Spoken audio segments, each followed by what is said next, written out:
Good morning student. काल आपण बायोसॅवेट law study केला आणि बायोसॅवेट लॉचे ॲप्लिकेशन आपण स्टडी केलेत. एक ॲप्लिकेशन काल आपण स्टडी केलं, magnetic field due to conductor carrying current having finite length, आणि त्याच्यावरनं आपण कंडक्टर ऑफ इन्फानाईट लेंथसाठी देखील मॅग्नेटिक फील्ड प्रूव्ह केलं. आता याचं सेकंड ॲप्लिकेशन आहे magnetic field at centre of current carrying circular loop. Okay, आता लक्ष द्या.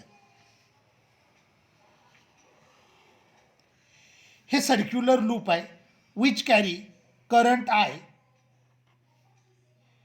In anti clockwise direction. Okay, this is current carrying circular loop carrying current I in anti-clockwise direction. We are going to divide given conductor into large number of small element, each of magnitude dl. Out of number of dl, we are going to select one such line element. Okay, तर मी ह्या लूपला number of इलेमेंटमध्ये divide केलं. प्रत्येक इलेमेंटची magnitude किती आहे, D L. त्यापैकी हा एक डी एल मी सिलेक्ट केला. This is radius of coil. Okay, A is radius of coil आणि हा अँगल 90 डिग्री असणार. So according to Biot Savart law, magnetic field is nothing but mu 0 upon 4 pi I D L sine theta upon R square. आता theta is angle between vector D L and vector R. आता या केसमध्ये हा angle किती आहे, 90 degree आहे. Here theta is equal to 90 degree. So D B is equal to आलं mu 0 upon 4 pi I D L upon, आता इथं आरच्या ऐवजी आपल्याला ए घ्यावं लागणार कारण आपण इथं रेडियस ए घेतले. I D L sine theta upon A square. कळलं का, लूपची रेडियस ए घेतले त्यामुळे या फॉर्म्युल्यात आपल्याला ए घ्यावं लागेल. हे झालं छोट्या element, small magnetic field due to small element. Therefore magnetic field due to whole current carrying loop it is integration D B. So B is equal to integration mu 0 upon 4 pi I D L upon A square. So हे आलं mu 0 upon 4 pi I upon A square into integration D L. आता integration D L म्हणजे total length. मग लूपची total length किती झाली, त्या लूपचा सर्कम्फरन्स रेडियस ए आहे म्हणजे सर्कम्फरन्स किती आला, 2 पाय ए. मग हे आलं B is equal to mu 0 upon 4 pi I upon A square into 2 pi ए. हे ए आणि हे एक ए कॅन्सल झालं, हे 2 पाय कॅन्सल झालं. So B is equal to mu 0 I upon 2 A. Magnetic field due to current carrying circular loop. फॉर्म्युलाला B is equal to mu 0 I upon 2 A. कळलं, पुन्हा एकदा बघा. हे करंट कॅरिंग सर्क्युलर लूप आहे. ह्याला मी नंबर ऑफ इलेमेंटमध्ये डिवाइड केलं. प्रत्येक इलेमेंटची मॅग्निट्यूड आहे D L. Out of number of D L मी एक डी एल सिलेक्ट केला, बरोबर आहे.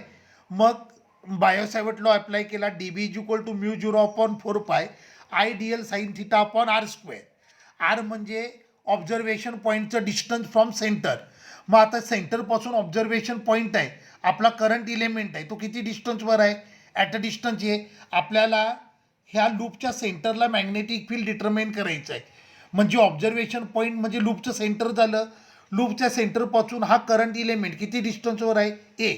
त्यामुळं आपला बायोसॅवर्ट लॉचा फॉर्म्युला होता ज्याच्यामध्ये आर स्क्वेअर होतं, त्याच्याऐवजी आता काय येणार, ए स्क्वेअर येणार. मग मॅग्नेटिक फील्ड आलं mu 0 upon 4 pi I D L upon A square. Theta 90 degree आहे, बरोबर आहे. थीटा 90 डिग्री आहे त्यामुळं साइन 91 आलं. सो हे आलं mu 0 upon 4 pi I D L upon A square. So B is equal to mu 0 upon 4 pi त्याच्यात value put केली, इंटिग्रेट केलं, इंटिग्रेशन डी एल म्हणजे 2π असणार. मग त्याच्यावरनं मला रिलेशन मिळालं B is equal to μ0I upon 2a. Suppose करा if loop has n number of turns,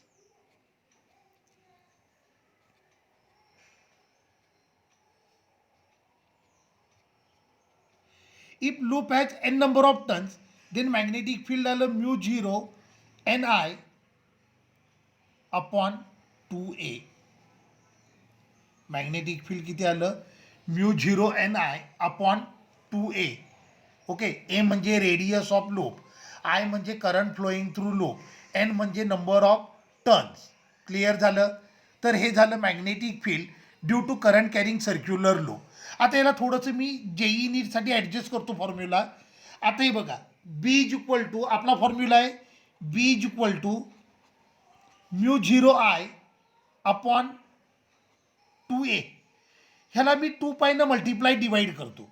मग हे आलं μ0I upon 2a into 2π upon 2π. So हे आलं B is equal to μ0 upon 4π 2πI upon A. मी 2π न मल्टिप्लाय डिवाइड का केलं, कारण μ0 अपॉन 4π ही व्हॅल्यू आपल्याला माहीत असते. ही व्हॅल्यू किती असते 10⁻⁻⁷. म्हणजे आपण ज्या वेळेला न्यूमरिकल सॉल्व करू त्यावेळेला μ0 अपॉन 4π असेल तर आपलं कॅल्क्युलेशन अगदी सिम्पल होऊन जातं. म्हणून मी 2π न मल्टिप्लाय केलं. मग हा फॉर्म्युला बनला B is equal to μ0 upon 4π I upon A into 2π.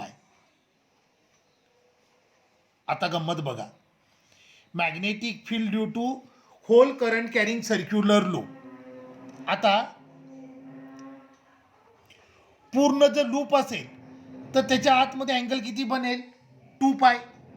एक जर कंप्लीट सर्कल असेल तर आतमधला अँगल किती येणार 2π. मग हे लक्षात असं ठेवायचं, magnetic field at centre of whole current carrying circular loop μ0 upon 4π I upon A into interior angle. Interior angle किती आला 2π. आता सपोज करा माझ्याकडे सेमी सर्कल आहे विच कॅरी करंट आहे. हे सेमी सर्कल आहे विच कॅरिंग करंट आहे. मग याच्या सेंटरला मॅग्नेटिक फील्ड किती असेल. आता जर सेमी सर्कल असेल तर अँगल किती बनेल पाय बनेल. मग मॅग्नेटिक फील्ड आलं B is equal to μ0 upon 4π I upon A into pi. हा आतमधला अँगल किती आहे पाय आहे. मग हा अजून एक फॉर्म्युला, जर सेमी सर्क्युलर लूप असेल तर मॅग्नेटिक फील्ड ॲट सेंटर किती असतं μ0 upon 4π I upon A into pi. कळलं का मी फॉर्म्युला कसा ॲडजस्ट करत चाललो आहे बघा. आपल्याला नीट आणि जेईसाठी फॉर्म्युला पाहिजे. जर कंप्लीट लूप असेल तर आतमधला अँगल किती असेल 2π. मग त्या केसमध्ये फॉर्म्युला काय घ्यायचा μ0 upon 4π I upon A into 2π. 2π म्हणजे इंटिरियरवाला अँगल. मग सेमी सर्कल असेल तर आतमधला अँगल किती आला पाय. मग त्या केसमध्ये फॉर्म्युला आला μ0 upon 4π I upon A into pi. आता सपोज करा क्वार्टर लूप असेल,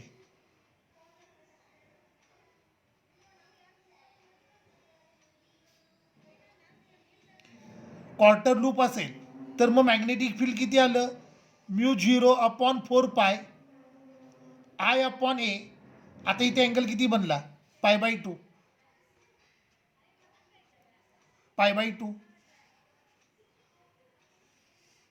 कळलं. क्वार्टर लूप असेल तर मॅग्नेटिक फील्ड किती आलं μ0 upon 4π I upon A into π/2. Suppose करा हा लूप असा आहे.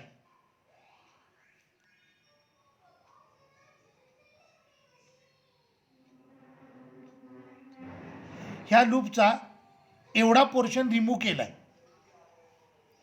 हा अँगल थीटा आहे. आपल्याला आतमधला अँगल घ्यायचा आहे बरोबर आहे. मग या केसमध्ये मॅग्नेटिक फील्ड आलं B is equal to μ0 upon 4π I upon A into theta. कळलं. आतमधला अँगल घ्यायचा. आता सपोज करा हे लूप आहे.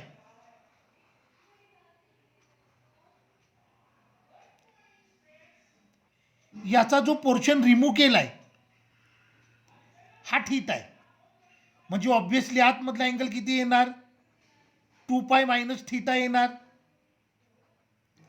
मग या केसमध्ये मॅग्नेटिक फील्ड आलं B is equal to μ0/4π I/a into 2π minus theta. तर हे सगळे नीट जेईला लागणारे फॉर्म्युले लक्षात आलं. Magnetic field due to current carrying circular loop, formula काय आला, μ0I/2a. Magnetic field due to current carrying circular loop, आपलं जनरल रिलेशन काय आलं होतं, μ0I/2a. मग याच फॉर्म्युल्याला मी मॉडिफाय केलं. जर कंप्लीट लूप असेल तर आतमधला अँगल 2π असतो. मग फॉर्म्युला काय आला, μ0/4π I/a इंटू 2π. अर्ध लूप असेल, सेमी सर्क्युलर लूप असेल तर आतमधला अँगल पाय आला. मग मॅग्नेटिक फील्ड आलं μ0/4π I/a इंटू पाय. जर क्वार्टर लूप असेल तर फॉर्म्युलाला μ0/4π I/a इंटू आतमधला अँगल π/2. जर सपोज करा आतला अँगल थीटा आहे, थोडासा एक लूप आहे, त्या लूपचा थोडासा पोर्शन रिमूव्ह केला आहे, आतमधला अँगल थीटा आहे, तर फॉर्म्युलाला μ0/4π I/a इंटू थीटा. बरोबर आहे. जर सपोज करा एक लूप आहे, त्या लूपचा थीटा इतका अँगल असणारा पोर्शन रिमूव्ह केला आहे, तर फॉर्म्युलाला μ0/4π I/a into 2π minus theta. Clear झाले रिलेशन. हे आपल्याला जेई आणि नीटसाठी लागते. आता लक्ष द्या, करंट कॅरिंग लूप आहे,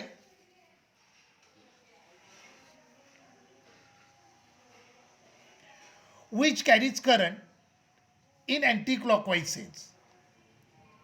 आता लूपमधून करंट पास केला तर लूपच्या सेंटरला मॅग्नेटिक फील्ड प्रोड्यूस होईल, आणि हे मॅग्नेटिक फील्ड असेल μ0/4π I/a इंटू 2π. बरोबर आहे. आपल्याकडे आता हे लूप आहे, loop is carrying current I in anti clockwise sense. Okay, याच्या सेंटरला मॅग्नेटिक फील्ड प्रोड्यूस होईल due to current carrying current flowing through loop. Magnetic field असेल μ0/4π I/a इंटू 2π. आता ज्या वेळेला ह्या लूपमधून करंट पास होईल, हा लूप बिहेव करेल जस्ट लाईक मॅग्नेटिक डायपोल, कारण ह्याच्यामध्ये जर सेंटरला मॅग्नेटिक फील्ड प्रोड्यूस झाले असेल तर हे लूप मॅग्नेटसारखं बिहेव करणार. It will act as a magnetic dipole. आता मॅग्नेटिक डायपोल असेल तर त्याला ह्या लूपला 2 पोल यायला पाहिजेत, एक नॉर्थ आणि एक साऊथ. मग लूपची फ्रंट साईड एक पोल असेल आणि लूपची बॅक साईड दुसरा पोल असेल. मग जर सपोज करा करंट अँटी क्लॉकवाईज डिरेक्शनला फ्लो होत असेल तर मॅग्नेटिक फील्ड प्रोड्यूस होतं μ0/4π I/a इंटू 2π. बरं, what is direction of magnetic field. आणि हा जर मॅग्नेटिक डायपोल म्हणून बिहेव करत असेल तर कॉईलचा फ्रंट पोर्शन म्हणजे कोणता पोल असेल आणि बॅक पोर्शन म्हणजे कोणता पोल असेल, हे पण आपल्याला स्टडी करायला पाहिजे. आता हे स्टडी करतात by using right and thumb rule, पण तसा रूल वापरायला गेलं की खूप गडबड होते. मग त्यासाठी मी एक इम्पॉर्टंट लॉजिक तयार केलंय. इम्रान चाचा मनाएंगे, पहिलं लेटर सगळीकडे कॅपिटल घ्यायचं,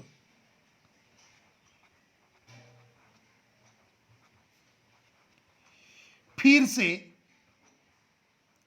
ईद फिरोज के साथ. इम्रान चाचा मनाएंगे फिर से ईद फिरोज के साथ. पहिलं लेटर घेतो, इम्रान चाचा मनाएंगे फिर से ईद फिरोज के साथ. I for current, C for clockwise, MF म्हणजे magnetic field, I for inward, F front face, S means south. तर एक कॉईल असेल, त्या कॉईलमधून जर करंट अँटी क्लॉकवाईज डिरेक्शनला फ्लो होत असेल तर मॅग्नेटिक फील्ड कसं असणार आहे, perpendicular and inward. Magnetic field आलं perpendicular to the plane of coil in inward direction. Inward म्हणजे तुमच्यापासून दूर, म्हणजे अवे फ्रॉम ऑब्झर्वर. ओके, त्या केसमध्ये कॉईलचा फ्रंट पोर्शन काय असेल, साऊथ पोल, आणि बॅक पोर्शन काय असेल, नॉर्थ पोल. ओके, सपोज करा कॉईल आहे, ही कॉईल कॅरी करते करंट इन क्लॉकवाईज डिरेक्शन. मग ह्याच्या उलट होणार, मॅग्नेटिक फील्ड कसं येणार, परपेंडिक्युलर अँड आउटवर्ड, म्हणजे towards observer. Front face north असेल, बॅक फेस साऊथ असेल. लक्षात आलं, हे इम्रान चाचावालं लॉजिक लक्षात आलं. तर आपण एक खूप खूप इम्पॉर्टंट जेई नीटवाला पॉईंट स्टडी केला आहे, magnetic field due to current carrying circular loop. Okay, ज्या वेळेला लूपमधून करंट पास होईल त्यावेळेला लूप बिहेव करेल जस्ट लाईक मॅग्नेटिक डायपोल. त्याच्या सेंटरला मॅग्नेटिक फील्ड असेल μ0/4π I/a इंटू 2π. ज्या वेळेला करंट अँटी क्लॉकवाईज असेल त्यावेळेला फील्ड असेल it is perpendicular to the plane of coil acting in inward direction. Inward याचा अर्थ अवे फ्रॉम ऑब्झर्वर. या केसमध्ये फ्रंट पोर्शन असेल साऊथ, बॅक पोर्शन असेल नॉर्थ. ज्या वेळेला लूपमधला करंट क्लॉकवाईज असेल त्यावेळेला मॅग्नेटिक फील्ड असेल परपेंडिक्युलर अँड आउटवर्ड, म्हणजे टुवर्ड्स ऑब्झर्वर. ओके, त्या केसमध्ये फ्रंट पोर्शन असेल, फ्रंट फेस असेल तो असेल नॉर्थ, आणि बॅक फेस असेल तो साऊथ. क्लिअर झालं. तर हे होतं magnetic field due to current carrying circular coil. हा जेई नीटसाठीचा खूप इम्पॉर्टंट पॉईंट. आता अजून एक डेरिवेशन आपल्याला स्टडी करायचं आहे, magnetic field on axis of current carrying circular loop. आता लक्ष द्या, magnetic field on axis of current carrying circular loop.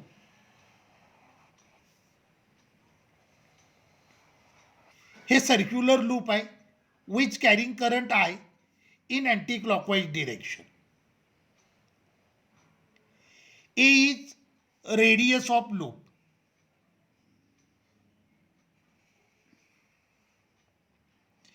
P is observation point lies at a distance x from center of loop. Okay, we are going to divide this loop into large number of small elements. Each element has magnitude dl. Out of that I am going to select one dl. हे dl आहे, त्याचा centre with respect to observation point मी join करून घेतो. हे inclination theta आणि हा angle 90 degree असेल. ओके, आता हे दुसरं एक लूप आहे जे पहिल्या लूपला सिमेट्रिकली अपोजिट आहे. हे दुसरं लूप आहे जे पहिल्या लूपला सिमेट्रिकली अपोजिट आहे. याला देखील मी जॉईन करून घेतो. हा अँगल असेल थीटा. आता हे डिस्टन्स आर आणि हे येणार under route a² plus x². कळलं, डायग्रॅम लक्षात आला. बघा, we have current carrying circular loop carrying current I. We have current carrying circular loop carrying current I in anti-clockwise direction.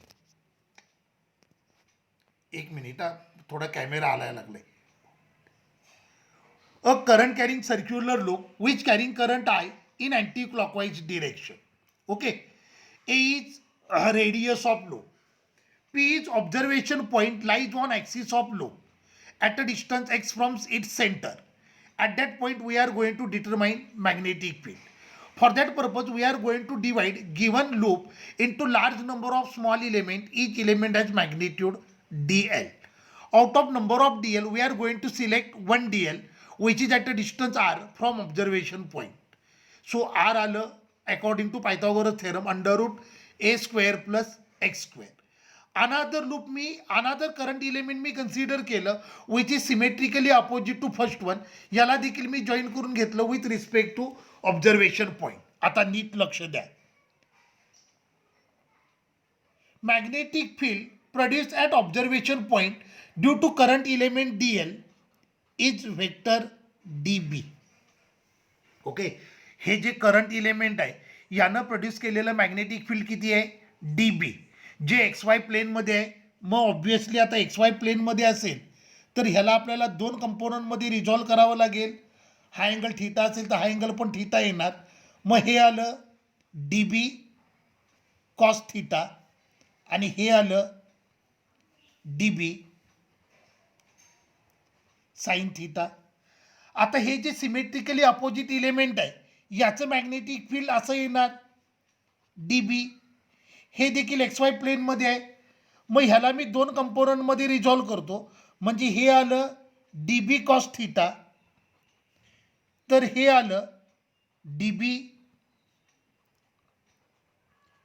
Sine theta. याचा अर्थ in case of given loop कोणतेही दोन symmetrically opposite element consider केले तर त्यांचे vertical component of magnetic field एकमेकाला cancel करतील आणि फक्त कोणते कंपोनंट शिल्लक राहतील, हॉरिझॉन्टल कंपोनंट शिल्लक राहतील. मी काय म्हणतो लक्षात आलं. In case of given loop तुम्ही कोणतेही दोन सिमेट्रिकली अपोजिट इलेमेंट कन्सिडर केलेत, vertical component of their magnetic field will cancel with each other, only horizontal component will left. So resultant magnetic field at observation point is nothing but addition of all dB sin theta. लक्षात आलं. Suppose करा मी हे element घेतलं, त्याला symmetrically opposite हे element आहे. ह्या दोघांचं मॅग्नेटिक फील्ड असणार, त्यांचे व्हर्टिकल कंपोनंट एकमेकाला कॅन्सल करतील आणि हॉरिझॉन्टल कंपोनंट ॲड होतील. सो रिझल्टंट मॅग्नेटिक फील्ड म्हणजे या ऑल डी बी साइन थिटाची काय असणार आहे, सम असणार आहे. क्लिअर झालं. डायग्राम लक्षात आला. करंट इलेमेंट डी एल यानं ऑब्झर्वेशन पॉईंटला प्रोड्यूस केलेलं मॅग्नेटिक फील्ड आहे डी बी. हे मॅग्नेटिक फील्ड एक्स वाय प्लेनमध्ये आहे म्हणून ह्याला मी दोन कंपोनंटमध्ये रिझॉल्व केलं. मग व्हर्टिकल कंपोनंटाला डी बी cos theta, horizontal कंपोनंटाला D B sine theta. हे सिमेट्रिकली अपोजिट इलेमेंट आहे, याचं मॅग्नेटिक फील्ड असं येणार एक्स वाय प्लेनमध्ये. मग ह्याला रिझॉल्व केलं तर हे डी बी कॉस थिटा आलं, हे डी बी साइन थिटा आलं. डी बी कॉस थिटा एकाच लाईनला अपोजिट डिरेक्शनला आहेत. हे दोघं कॅन्सल झाले आणि डी बी साइन थिटा मात्र सेम डिरेक्शन झालेत म्हणजे ते ॲड झाले. सो कोणतेही दोन सिमेट्रिकली अपोजिट इलेमेंट कन्सिडर केले तर horizontal component of their magnetic field will add with each other, vertical component will cancel with each other. So resultant magnetic field at observation point is nothing but sum of all dB sin theta. So आता बघा, magnetic field produced due to small current element dB is equal to mu 0 upon 4 pi I dl sin. आता हे बघा, current element आणि observation point, current इलेमेंटचं centre आणि observation point यांना join करणारी लाईन यांच्यातला अँगल 90 डिग्री आहे. मग according to Biot Savart law mu 0 upon 4 pi I D L sine 90 upon R square magnetic field D B. Okay. आता I D L sine theta upon R square असतं. Theta म्हणजे कुणामधला angle असतो, observation point आणि इलेमेंटचं centre यांना join करणार लाईननं current element सोबत केलेला अँगल. आता हा टँजंट आणि रेडियसमधला अँगल आहे. सो अँगल किती आला, 90 आला. So D B is equal to mu 0 upon 4 pi I D L sine 90 upon R square. So D B is equal to mu 0 upon 4 pi I D L upon R square. Okay. Resultant magnetic field is nothing but integration dB sin theta. बरोबर आहे. या पॉईंटला observation पॉईंटला कोणतेही दोन symmetrically opposite element consider केले की vertical component एकमेकाला कॅन्सल करतील. फक्त कोणतं कंपोनंट शिल्लक राहील, हॉरिझॉन्टल कंपोनंट शिल्लक राहील. मग resultant magnetic field B is equal to काय येणार, integration D B sine theta. बरोबर आहे. So B is equal to integration आपलं डी बी आहे mu 0 upon 4 pi I D L upon R square into sine theta. बरोबर आहे. So हे आलं B is equal to mu 0 upon 4 pi I sine theta upon R square into integration D L. Integration D L म्हणजे length of loop आली. So B is equal to हे आलं mu 0/4 I sine theta upon R square. Integration D L म्हणजे काय येणार 2πa. Circumference of loop, आपल्या लूपची radius ए आहे, मग सर्कम्फरन्स किती आला 2πa आला. आता फ्रॉम डायग्रॅम बघा. Sine theta is equal to A upon R.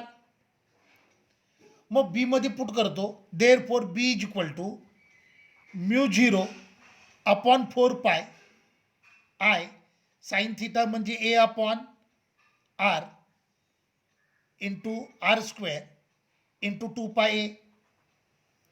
म्हणजे हे आलं B is equal to mu 0/4 mobile पकडायला लागले. म्यू 0/4 हे आलं 2πa square into I upon R cube.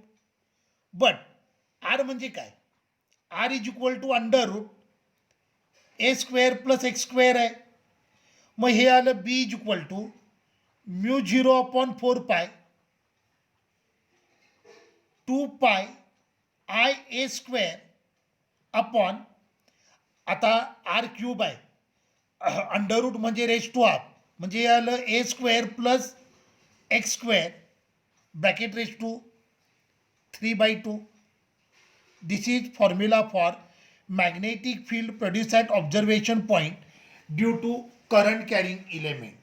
Okay, magnetic field produced at observation point due to magnetic field produced at a point lies on axis of current carrying circular loop. Formula काय आला mu 0/4 2πa square upon A square plus x square bracket raise to 3/2. I म्हणजे current, a म्हणजे radius of loop आणि x म्हणजे distance of observation point from centre of loop. Okay, आता ह्याला different फॉर्ममध्ये obtain करूयात. जर कॉईलला सपोज करा एन नंबर ऑफ टर्न्स असतील तर मॅग्नेटिक फील्ड आलं mu 0/4 2π ni a square upon A square plus x square bracket raise to 3/2. If coil has N number of turns तर मॅग्नेटिक फील्ड किती आलं mu 0/4 2π ni a square upon A square plus x square bracket raise to 3/2. बरोबर आहे. आता इथे बघा πa square म्हणजे area of loop झाला, πa square area of loop. मग मॅग्नेटिक फील्डचा फॉर्म्युला आला B is equal to mu 0/4 2 2ia divided by A square plus x square bracket raise to 3/2. मी काय केलं लक्षात आलं का, πa स्क्वेअर त्याला कॅपिटल ए पुट केलं. हा अजून एक फॉर्म्युला आला आपल्याला नीट आणि जेईसाठी. आता त्या दिवशी आपण magnetic dipole moment of current carrying circular loop study केलं आहे. करंट कॅरिंग सर्क्युलर लूप असेल तर त्याची डायपोल मोमेंट काय असते I into A, current into area. So I into A is nothing but magnetic dipole moment of current carrying circular loop. मग B is equal to mu 0/4 2m upon A square plus x square bracket raise to 3/2.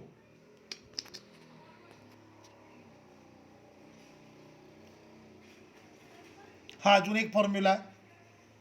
आता suppose करा observation point is very long at a larger distance from centre of loop. Okay, observation point आहे तो सेंटरपासून comparatively longer डिस्टन्सवर आहे. That is X is greater than A. म्हणजे A square plus x square is approximately equal to काय येणार x square येणार. बरोबर आहे.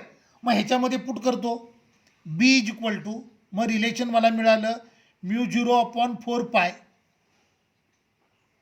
टू पाय I A square divided bye, आता ए स्क्वेअर प्लस एक्स स्क्वेअर ह्याला म्हणजे काय पुट करावं लागेल, एक्स स्क्वेअर पुट करावं लागेल रेस टू 3/2. हे 2 कॅन्सल झालं. सो त्या केसमध्ये फॉर्म्युलाला B is equal to μ0/4 pi 2 pi I A square upon X cube. Observation point, जर कंपॅरेटिव्हली लॉंगर डिस्टन्सला असेल तर मॅग्नेटिक फील्डच्या फॉर्म्युलाला μ0/4 pi 2 pi I A square divided bye x cube. Clear झालं. तर हे आपल्यासाठी खूप इम्पॉर्टंट पॉईंट आहे. हा नीट जेईसाठी इम्पॉर्टंट पॉईंट आहे. तर magnetic field at a point lies on axis of current carrying circular loop. Formula असतो μ0/4 pi 2 pi I A square divided by A square plus x square bracket raise to 3/2. X म्हणजे distance of observation point from centre of current carrying circular loop. जर coil has N number of turns तर फॉर्म्युलाला μ0/4 pi 2 pi N I A square upon A square plus x square bracket raise to 3/2. आता pi a square म्हणजेच area of cross section capital A. मग तिसरा formula मला मिळाला μ0/4 pi 2 I a upon A square plus x square bracket raise to 3/2. I into A current into area is nothing but magnetic dipole moment. So magnetic dipole मोमेंटच्या टर्ममध्ये आलं μ0/4 pi 2m divided by A square plus x square bracket raise to 3/2. जर observation point comparatively longer डिस्टन्सला असेल तर as compare to x ए अगदी small असेल. मग त्या केसमध्ये हे रिलेशन येईल μ0/4 pi 2 pi I A square upon X cube. Clear झालं. तर आज आपण 2 खूप इम्पॉर्टंट पॉईंट स्टडी केले. Magnetic field due to current carrying circular loop आणि त्याच्याशी रिलेटेड नीट जेईवाले point, magnetic field at a point lies on axis of current carrying circular loop आणि त्याच्याशी रिलेटेड फॉर्म्युले. ठीक आहे, थांबूया.